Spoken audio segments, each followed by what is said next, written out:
Ayan, peace on mga idol. Huli sa buntot mga idol.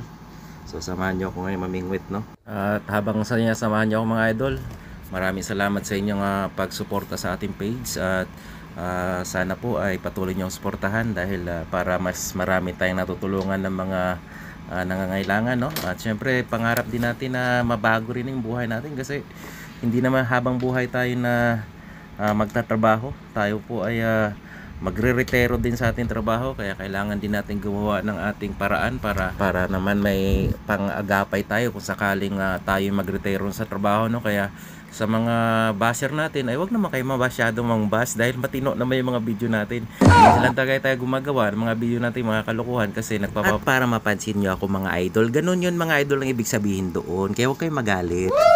Kaya hindi naman lahat ng video natin mga idol ay puro kalokohan. Minsan din naman ay matitino rin naman mga idol, no? Kaya tayo nagpapasalamat talaga sa mga followers natin na talagang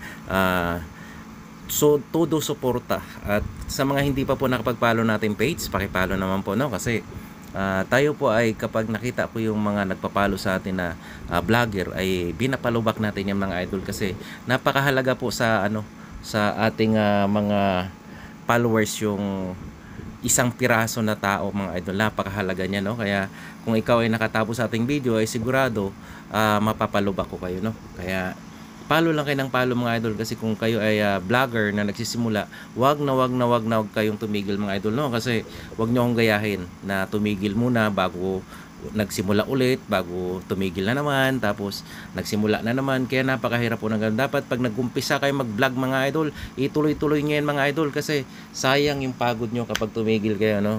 Sa aking naranasan at karanasan ko mga idol, ganun ang mangyayari sa inyo kapag ikaw ang nagsimula mag-vlog ay dapat wag kang tumigil.